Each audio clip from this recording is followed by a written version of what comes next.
أمسكت قوى الأمن الداخلي بشاب قام باستدراج فتاة عمرها 13 عام، يعني تحت السن القانوني ولساتها مي بالغة. هذا المتداول على منصات التواصل الاجتماعي. نحن أخفينا صورة الشاب كرمال ما نشهر فيه وما ذكرنا اسم المحافظة، لأنه أكيد الكل يعرف وين صارت القصة. طبعا الحق مو على الفتاة ولا على هذا الشخص، لأنهم اثنينهم قاصرين حسب المتداول على منصات التواصل الاجتماعي.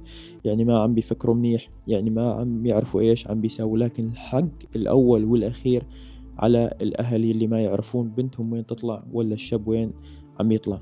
طبعا اليوم الواحد لما يصير عمره 18 سنة يخف الضغط عليه، لكن تحت 18 سنة لازم الناس تظل ضاغطة على أطفالها كرمال تتوعى، لأنه الأطفال يتوعون من أهلهم.